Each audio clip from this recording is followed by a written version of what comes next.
It's time for View from Military Mind Daily View for Monday, May 11th, 2020. Views and opinions about world and national events from the minds of the men and women that are defending and have defended our freedoms for the past 244 years. Unfiltered, unedited, and definitely not PC. If you're ready, let's move out. On today's show, in the first segment, we'll look at some of the top stories. COVID-19 will be the first one. Now a bar to enlistment in the military? Talk about waffling, they've already changed their mind. Texas Supreme Court orders the salon owner released from jail, and Senator Ted Cruz, among others, visits her as she reopens her business. We'll see what's going on with that. In our third story, religious freedom, suspended until further notice? Come on, guys, we can't do this. We'll take a look and see what's going on with it. In the second segment, we'll go in depth and share opinions on the economy and what's happening there. And finally, thoughts and views from my military mind on Lieutenant General Michael Flynn and see what's going on with him now. Now, if you want to contact us and be part of View from Military Mind, you can write to us at vfamm2020@gmail.com or visit us on our website at viewfrommilitarymind.com. We're also on Facebook and Twitter at viewfrommilitarymind.com. If you'd like to be a Patreon supporter, go to Patreon and look for View from Military Mind and support us. So right after the break, we'll get started.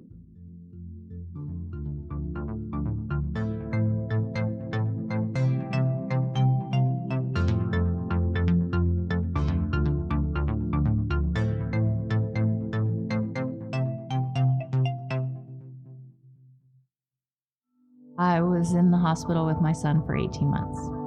When he got injured, I wasn't prepared, but I knew I had to be strong. When I was told about John's injury, I was in complete shock. I just remember rushing into his room and giving him a big hug and letting him know I was there.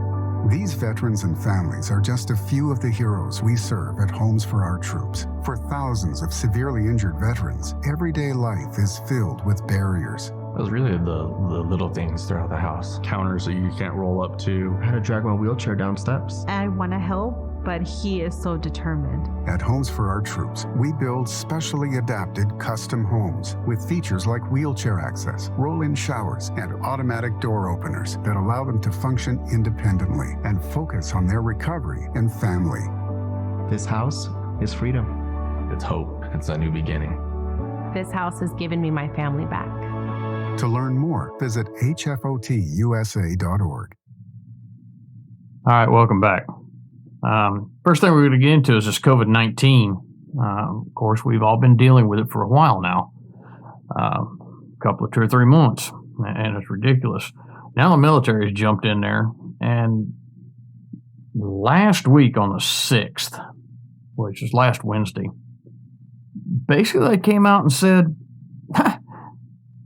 if you've been tested for it or you have been diagnosed with it, you can't serve our country. You can't join the military because you've had it. Now, is this, is it knee-jerk? What's the basis for this determination? Is it medical, scientific, protect the force, or like I said, knee-jerk? It's not really explained fully. The U.S. Entrance Processing Command reportedly issued a memorandum to recruit processing stations that said a prior official diagnosis of COVID-19 would be considered disqualifying for those looking to join the forces.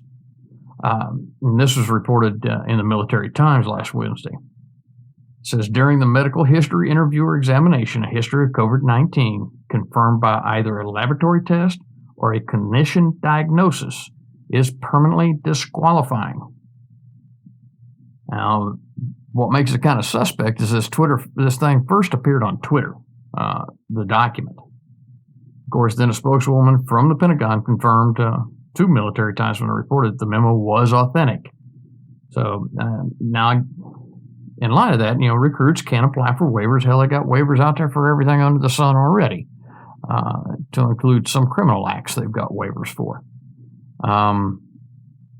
But at that time, it remained unclear what further guidance for exceptions to the policy was going to actually be available. They did not explain why a positive COVID-19 test result would be considered disqualifying. So we don't know what the reasoning behind it is. And they're saying it's because there's still a number of unknowns about the flu-like illness. So because we don't know what's going on, we're unsure. We're just going to ban everybody across the board. Doesn't sound, too good to me. There are a lot of, they don't know how permanent the virus damage to the respiratory system is, and the possibility for patients to have flare-ups or be susceptible to contracting it again. Okay, I get it. You're trying to protect the force. You're trying to make sure you're not liable for caring for these people for the rest of your life, like some of them do. But this is kind of nuts. Just all of a sudden, slam. You can't join the military. I'm sorry. Of course, I got a copy of the memo, and it's rather extensive. It's just like any other military memo. It has all kinds of jargon in it. But what we just went through basically is what it said. Now, fast forward to Friday. The updated guidance allows for unhospitalized COVID-19 survivors to join the military. Now, that doesn't make a whole lot of sense. The command in charge of processing the new recruits, this came from Military Times again, has updated its policy for assessing coronavirus survivors, loosening the restrictions, banning anyone who's been diagnosed to only those who were hospitalized because of complications. So you can have it and get in, but if you've been hospitalized because you had complications, sorry, you're not coming in. On one hand, I can see that. We don't want to assume the responsibility of something that happened outside the military service. We have a lot of people we're responsible for now. Why add to that?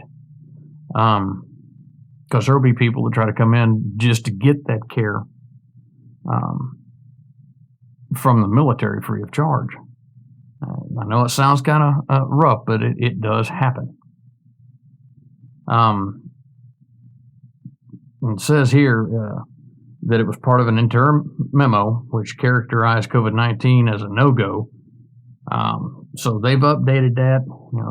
And during the medical history interview or examination, history of COVID-19, either confirmed either by laboratory test or clinician, is permanently disqualifying, is what the memo read. Of course, now the MEPS, or Military Interest Processing Center, will now accept recruits who have tested positive as long as they haven't been hospitalized.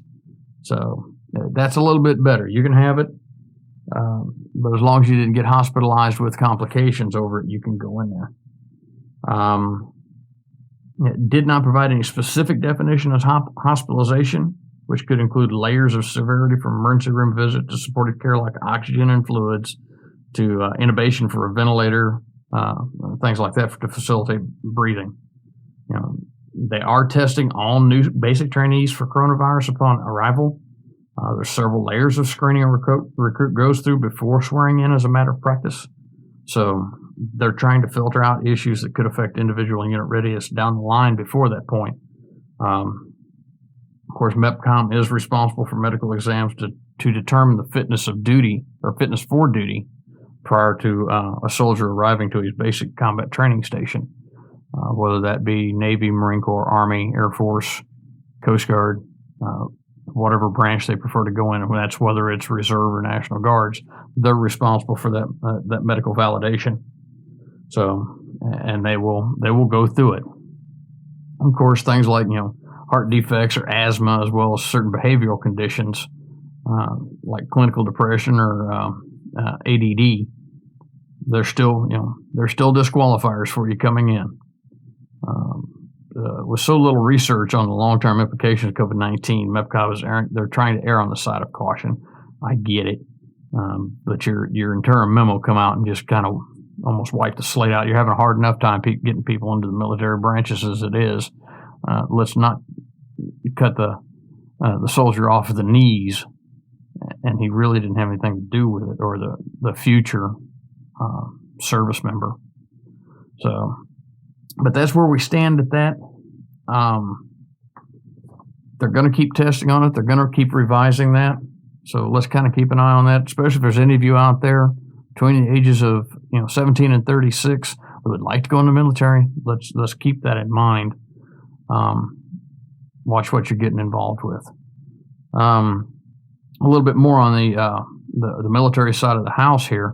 The Pentagon is still working on guidance for garrison commanders in states lifting coronavirus stay-at-home orders, trying to figure out how they're going to open up that. I do know that a couple of the bases, I've talked to some of my contacts there, they're allowing more operation on the bases. They're in small groups, platoon size or less, which is average about 20 to 30 people, 4 squads, to be able to get out there, be able to social distance, but still be able to do their jobs. This is kind of rough on an infantry unit. If any of you are familiar with infantry units, they're really tight-knit. They work in close quarters all the time. So it's going to be a little bit different training scenario. Same with air crews on helicopters and things of that nature. Fixed wing, I can't see if we're going to get a social distance on there because your pilots are right next to each other. On helicopters, they got a little bit of a space, but they're also pretty much open air. So we'll see how that works. We'll keep you posted on that.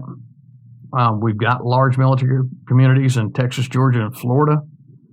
They're trying to get these things opened up. Like I said, my contacts at the bases, people that I know of, have said they are working on it. They're starting to work more in their offices. They're just reducing the manpower, and if they have a large command operation, they rotate those people in and out. So they're working with it, and hopefully we can get past this mess and our military people can get back to doing their job like they'd like to. All right, next thing we're going to take a look at is the Texas Supreme Court orders the Salon owner, Shelley Luther, released from jail after that fine judge in her little town put her in jail, which is like asinine. But yeah, Shelley Luther has been released and she's still fighting. She's still kicking around in there. Now, she, as we all know, she was put in jail for defying the stay-at-home order and opening her salon up because she was going broke. Her and her stylist were going broke, had no income. And I can't blame the woman. It did come out in one of the news feeds that I read today that, well, she got the PPP. It wasn't quite enough, as we've been finding out from many small business owners. They're not getting a whole lot to be able to support their employees through the time that they're going to be closed down. And they were looking at another 2 weeks of being closed when Ms. Luther did this. Well, now she's got some big backers. Of course, we know that the Texas Supreme Court ordered the Dallas salon owner released. As Governor Abbott in Texas bans jailing citizens for lockdown violations. And in all reality, he shouldn't have had to do that. But these are some of your local, I call them authoritarians or totalitarians. My God, they've got power now, so they're going to exercise it. Keep in mind, folks, these are guidances and orders. They're not law. Okay, so how they can come up, I'm still trying to figure out. If there's a lawyer out there listening to me, please contact me at vfamm2020@gmail.com or at viewfrommilitarymind.com. Let me know how this works where, you've got one of these orders like this or a directive from your local government. How does that work that you can be fined and jailed because it wasn't a due process law? So let me know how that works. I'm really curious. I can't seem to find a whole, and I'm not a lawyer, please. I'd rather for it come from one of the legal beagles out there. But, she is free. Several prominent politicians have visited her, Sarah Palin being one of them. Most recently, Senator Ted Cruz visited, and he got a haircut. And, of course, he practiced, the best social distancing that he could, being in a barber's chair, and he did wear a face mask. So, everything's been rescinded. She's doing her thing. Her stylists are back to work. And we need to watch how our government officials are applying some of these rules and getting out of bounds. So, all right, another one that gets out of bounds here, religious freedom. Is this suspended until further notice? Well, the federal government has stepped in and said, okay, enough is enough. It really is. with the Shelley Luther issue being, fined and jailed because she had her business reopened it. And then the Illinois Governor, J.B. Pritzker, says the churches may not open for a year or more. So telling the churches you can't open, now you've just violated religious freedom. Norman, Oklahoma mayor, Bria Clark, she had to back down when U.S. Attorney Timothy Downing in Norman, Oklahoma, saw what she was doing, and he sent a letter to her saying, no, you can't. So she had to rewrite her proclamation for reopening. Kentucky churches, they got a win in Kentucky because they were trying to make them stay closed. The federal court there said if chain stores such as Home Depot and Kroger and Lowe's, if they can stay open and social distancing is good enough for them, so can churches. So Kentucky, bad boys, stop. Okay. California churches are openly defying Governor Newsom's order, and they're going back to church. It really amazes me just how far some of these leaders will go to force their power on people. Here they're intentionally, you had the one place in Mississippi, in Greenville, Mississippi. They were out there in the parking lot practicing their religion with a church service, social distance, and the mayor had the law enforcement go out there and issue them citations because they were violating the stay-at-home order. Are you kidding me? Come on. I cannot fathom sometimes how far some of these politicians will stoop in order to exercise their power. So I'm 100% behind the federal government on this one and the people that are pursuing it to put a stop to these overreaches. And of course, Attorney General William Barr has told the Justice Department attorneys to be on the lookout for coronavirus shutdown orders that impinge on constitutional rights. And the courts have stepped in to police some of the more aggressive shutdowns, which is great. But when you start affecting our rights, the people start standing up. Just take a look at Michigan. They're about ready to tear that state apart because of an ignorant governor that thinks she can just run things like Mussolini. So I don't condone violent protest or outbursts or breaks, but I do support calm, peaceful protest and civil disobedience that does not include violence. So more power to them. Stand your ground, people. Don't let these politicians overstep their bounds. And educate yourself about your laws and your orders and things like that. And you know what comes on election day. Vote their happy asses out and send them on home packing where they can stay there and lick their wounds and cry over their stupidity. So, give us a minute. We'll be right back and we'll get into our next segment where we're going to get in depth about the economy and what's going on with it. So just hang tight with me and we'll be right back.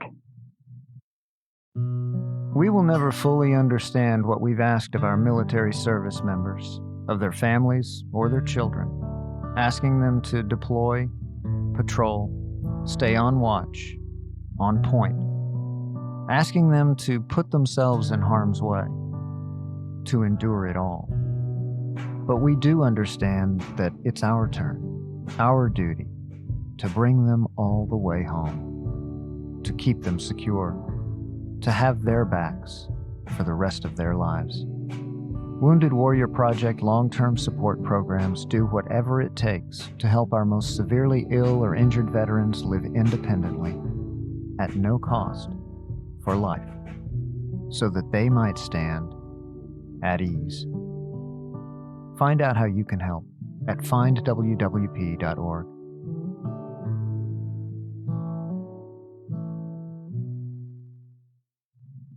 All right, welcome back. Wounded Warrior Project, outstanding foundation helping our wounded warriors, my brothers and sisters that are coming home who need the help, suffering from the wounds of war and those operations that we go on. So please support Wounded Warrior in your area at wwp.org. All right, we're going to take a look at the economy and what's in store for the nation as we go ahead.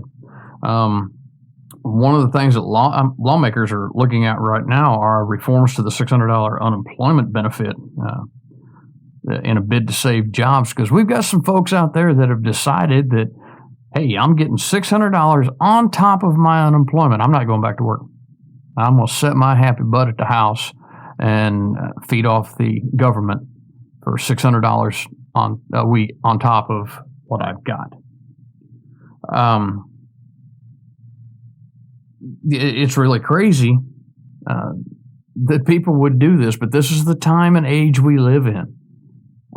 We've got a lot of the folks out there have decided that the government's going to provide it. I'm going to sit my butt at home. I'm not going to be a productive member of society other than sitting back and drawing a government check. Well, guess what? The rest of us who work and bring in money on our own have to pay taxes, and we're paying for your lazy butt to sit there. So the lawmakers are eyeing reforms to this. So the urgency is that business owners with the granted Paycheck Protection Program are having a hard time rehiring furloughed workers back because of the unemployment benefit. And if they can't get those workers back, they risk that loan not being forgiven. So that means now they're out even more money. They're hoping to address that problem, which stems from the fact that the increased benefits mean that many would lose money either by reducing the payment or providing workers with a bonus for staying on the job. I would say, hey, this is the end of it. You got to go back to work. And if you do not go back to work when it's offered to you, you no longer have benefits. You've chose of your own accord to stay unemployed. So, of course, now we hear from Mitt Romney out of Utah. He has proposed a Patriot Pay, which will provide essential workers earning less than $50,000 a temporary bonus of up to $12 per hour for May, June, and July, which are the remaining months of the $600 payment if unemployment benefits are not extended. Okay. Healthcare professionals, grocery store workers, food processors, many others, every day risk their safety for the health and well-being of and they deserve our unwavering support. So I don't know how that works in there because they're working still. This is about people who have been furloughed and are not working and who don't want to come back to work. They want the free ride. But the whole thing is unfair to the people that are working and to the business owners, especially the small business owners out there that want to reopen their business, but they can't get these workers back to work because they're getting a government handout that's larger than they ever would have got in the first place because they can't get them to come back to work. They want to sit at home. So the lawmakers this is where our lawmakers need to be forced to do their job. Stop the handouts, stop incentivizing being out of work, stop the liberal or progressive or socialist. This is progressive socialism here, in a nutshell. Government pays you to sit on your butt at home and do nothing. You're on the dole. We got to stop this. Yes, they needed the help. We all needed the help. But when you've got people that sit out there and decide that they're going to try to stay on that, no, we need to put a stop to it. There should be something in place that as soon as your employer offers you your job back, your benefits end. That's it. Stop. No more. And if you decide to go ahead and stay out, well, guess what? Now you need to restart your unemployment benefits because you refused a job. At one time, it used to be that way. If you refused a job, your unemployment benefits stopped. So, that being said, so I can really carry on with that one on. Of course, we know that Secretary Steve Mnuchin, they're focused on rebuilding the economy along with President Trump and his cabinet. I want to try to get this thing restarted and get going again. Of course, on Sunday they sought to lower short-term expectations on the cratering economy predicting that unemployment will spike in the second quarter while promising a historic rebound in the latter half of 2020. Of course, that's right before the presidential election. The reported numbers are probably going to get worse before they do get better, which I see that. Everybody sees that. You don't have to be a financial wizard to figure that one out. They say that's why they're focused on rebuilding the economy. So they'll have a better third quarter, and we'll have an even better fourth quarter. And the next year, hopefully we've rebuilt and we've recovered, and it'll be another great year like we've just had before this coronavirus hit. And despite the pundits out there, you can scream and holler that it's President Trump's fault altogether. It's not. It takes, they've talked about it takes a village to raise a child. Well, guess what? It takes a government to make things like this happen. He can't just do it on his own. So this is not just one man's fault. It is a whole entire organization's fault. Not one administration. You've got career bureaucrats up there that have gone in and done things. I refer back to bureaucrats and politicians that try to infringe on our religious freedoms, trying to make people stay at home and not work for a living and provide for their children or families. So this is all part of it. Of course, they are saying we're going to get better. We do know the jobless rate soared in April to 14.7%. That is the worst since the Great Depression. But this is not the Great Depression. Okay, this wasn't caused by bursting a bubble or finances tanking. This was caused by, in my opinion, and that's what this segment is about, my opinion, my viewpoint. In my opinion, it's overreaction to a virus that's out there now. A lot of people say, oh my God, it kills, it does. Yes, it does. I give you that. We don't know what's causing it. We don't know how to stop it right now. But it's nowhere near as bad as some of the things that occur in this country every cotton-picking year of our life. That's far more devastating, and we don't shut the country down over it. So anyway, that's a whole nother show. But fact is, we've got to get rebuilt. We've got to get restarted. We've got to keep going. They are expecting the jobless rate to top at about 20% at the end of May or early June, as the initial claims for unemployment insurance benefits arrive at a clip of about 3 million per week. Okay. So they are working on getting this. They are aware that things are going to tank a little bit more. Of course, they've had CNN out there running its head, so I'm not even going to go into their stuff. And just a little fill-in on that. CNN has never been my favorite news outlet. I have not trusted them since they were incepted when I was on active duty back in the early 80s. So, sorry, Ted Turner. I can't stand CNN. So anyway, now a lot of your politicians are weighing in on this.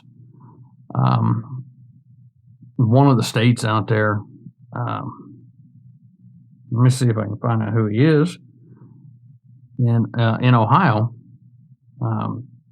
Governor Mike DeWine said he expected the state's economy to be 90% reopened by the end of the week, and noted the hospitalizations and new cases have hit the plateaus there.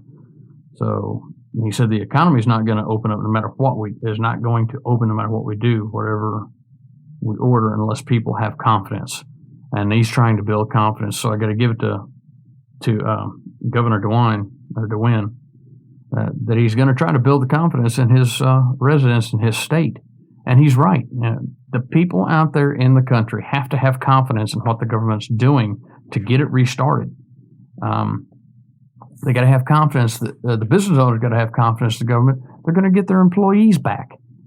So I encourage our government to please, let's get this unemployment mess fixed. Get these people back on the move. And let's get our country reopened. Let's relax some of these reopening things that you guys are doing. Yes, I know we still have the coronavirus out there, but we've got to do something instead of sitting on our hands. So give us just a few minutes, and we'll be right back with my thoughts and look at Lieutenant General Michael Flynn. Boy, I'm getting that name messed up. Anyway, we'll be right back. 3 tours driving Humvees in Afghanistan. 12 years flying choppers. When my sister came back from her last tour in Afghanistan, she didn't want to talk about it, but she knew I was there to listen. Sometimes my husband still has difficult memories. They can be overwhelming. With the Veterans Crisis Line, I know where to turn when we need support. I made the call and got support for my sister. The Veterans Crisis Line is here for all veterans and their loved ones. Call 1-800-273-8255 and press 1. My name is Corporal Bradley Joseph Seitz. Jerry Reed. Kate Weber. These are real veterans facing a real challenge. I have PTSD. And I have PTSD. I have PTSD. Post-traumatic stress disorder can happen to anyone. I was still in a war zone in my mind. But treatment can turn your life around. Treatment has really saved my life. To learn about PTSD and how treatment can help you, call your local VA medical center or visit ptsd.va.gov. All right, welcome back. Our last segment, this is closing. This is the thoughts and views from my military mind. And we all know what's been going on the past few days with Lieutenant General Michael Flynn. Of course, we know he used to be in President Trump's cabinet and got sent to prison or was convicted on criminal charges. Used to be National Security Advisor. Of course, the Justice Department last Thursday asked a judge to drop those criminal charges against General Flynn. Justice Department said in his filing it was no longer persuaded that the FBI's January 24, 2017 Flynn interview that underpinned the charges was conducted with a legitimate investigative basis and did not think his statements were material, even if untrue. Of course, we know there's opposition on the left, and the right applauds the decision to drop the charges. There's a lot of different things in here, back and forth. There was a lot of BS come up about this Trump campaign's Russia contracts and how it affected the election. There's no evidence that they colluded with the Russians. That's been proven. That's been drawn out. Of course, the left says there was no need to interview Flynn because the FBI already had a transcript of his conversation with an ambassador. He was doing the bidding at the time. Of course, they never had a problem with the exact words they exchanged. It was why the conversation took place and who directed Flynn to have the discussion. Again, we're getting into the Trump derangement syndrome here from the left-hand side. Just because he went to do it for the president, trying to ease sanctions, whatever he needed to do. I don't know. I'm not there. That's what gets me. These people aren't there, but they're going to take other people's word. This supposedly happened. This happened. Yes, we have the recordings. So I don't. It keeps me up and thinking how General Flynn could get himself in this kind of a position. This is a man who has years of military service. He understands security. He understands, levels of confidentiality. He understands how to deal with these other countries. He's done it for years in his capacity as a commanding general, a commanding officer of thousands of men. To say that he is not intelligent, or to say that he is, a very bad man, no. I think he was used as a scapegoat, and he was doing his best to protect his president, which is what we do as a military personnel. We try to protect the president. They say that he violated the Logan Act, but it's widely viewed as a grossly unconstitutional law that, if it was ever actually used, would gut the First Amendment. But we couldn't say things that we wanted to say.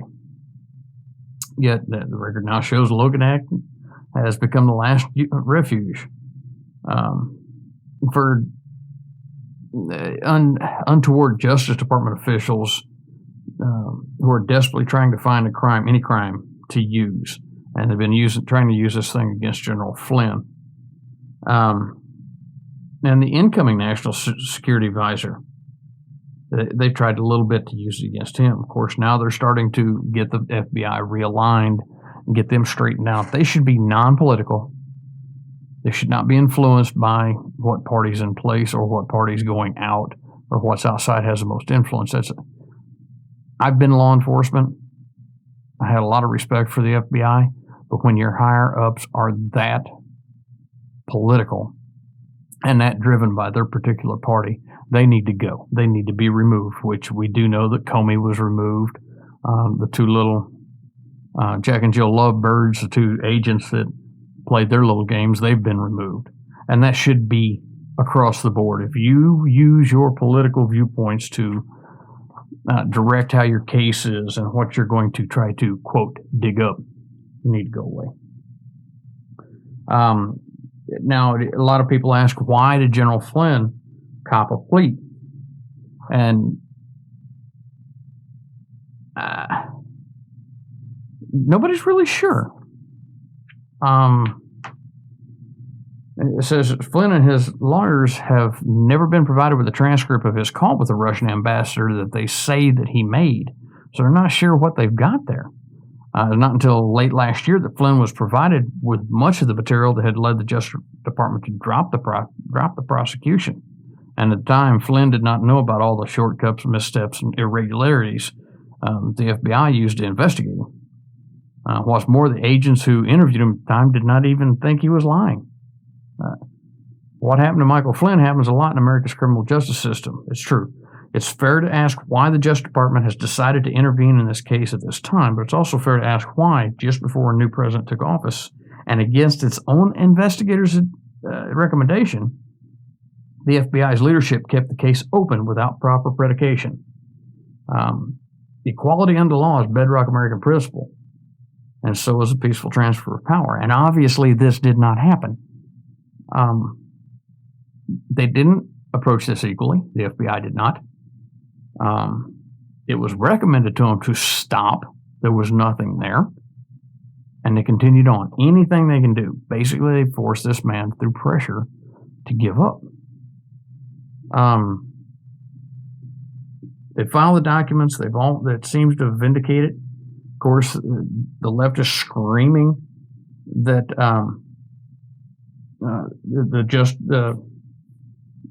the Barr Justice Department moves away from advocating on behalf of Trump's political allies and towards attacking Trump's political adversaries, and that they've turned this into a very dubious case. I don't think it's dubious. I think he did what needed to be done in line of the information that is brought forward. If the left is that blind that they cannot read that, I suggest they go take the Evelyn Wood speed reading course and take a quick look at the documentation and see what it says. Because you want to blindly follow your political aspirations and not look at the evidence that's out there, give me a break. Well, Mr. Comey worked around their senior justice officials, including the acting Attorney General, Sally Yates, back there, who thought the White House should be informed about it. And no. As he did with the Attorney General Loretta Lynch on Hillary Clinton's emails, Comey acted as if he was a law unto himself and pushed it forward. So it's, I don't know. I think that General Flynn has been vindicated. He needs to be returned back to full duty, whether it be in the Trump White House or administration. But return his honor, people. Quit digging at him. And it's not because he's a military man. It's because he's an American citizen that was done wrong by the FBI, by our own legal system, by our own top cops in the nation. And it's obvious. Of course, now we know that one side doesn't want to be embarrassed because they went out there and played this game, and it's falling apart on them. It's backfiring. Even former U.S. Attorney General Jeff Sessions had made the comment, "I'm happy for General Flynn. He was a 3-star general in charge of the Defense Intelligence Agency. He was globally sophisticated in international relations, and he was a great help to President Donald Trump. And he's still a Trump supporter despite what was going on." He went on to say that it was such a sad thing the way it all happened. Then when we revealed the notes, and the director of the FBI, then James Comey, directed these agents to go into the White House in just a few days after the president took off to go around the White House counsel, to go around the chief of staff. He admitted he did it to take advantage of the chaos in the first few days of the administration and really set him up in this situation. He went on to say that, "I'm proud of Attorney General Barr for making this decision. I think it's right and justice, I believe, was done." There's a lot of people supporting this. A lot of folks don't like Jeff Sessions. I get it. Kind of a stigma with him recusing, but there was a reason for that. And again, that's another story for another time. But to sentence a man of this stature for one count of lying during an interview with the FBI, my God, let me see your tapes from all your other criminal entities that go in there, real, true criminal entities that go in there. Let's see how many of them assholes lie. Probably about 98.9% of them. Here you got a man with great integrity. You got one instance of where he may have slipped up on something. Give me a break. Thankfully, they've determined, our government has determined it's untethered to and unjustified by the FBI's counterintelligence investigation.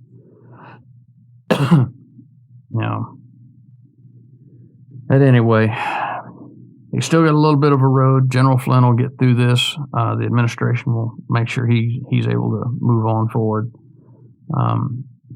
They've ordered it stopped. And we've got an FBI that hopefully will grow better out of this and get better. So that's my thoughts on that. I could get more into it, but sometimes I feel it's really not necessary.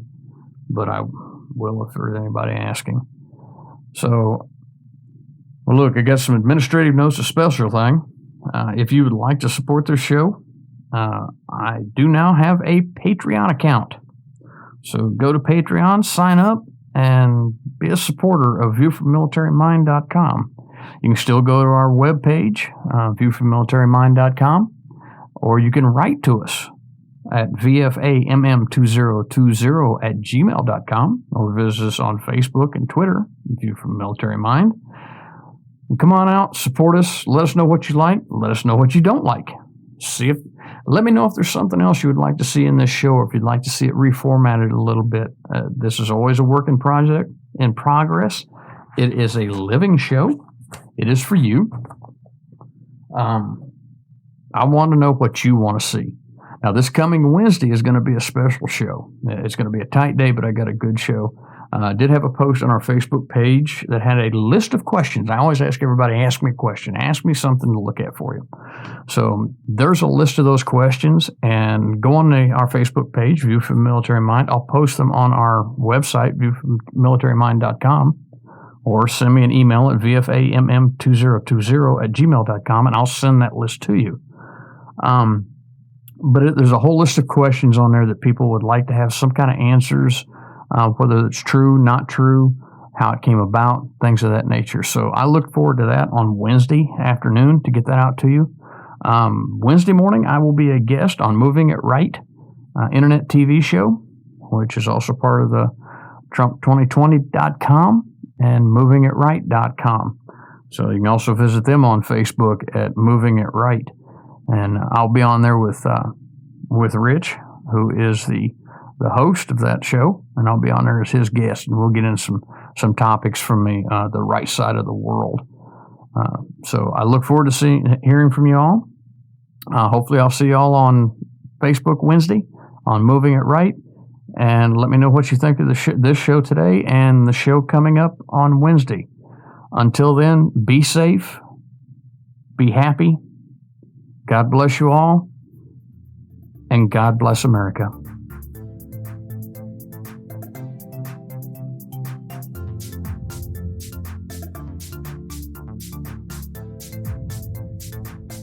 This has been a Valkyrie Productions podcast, copyright 2020, with your host, Terry Mills from Huntsville, Alabama.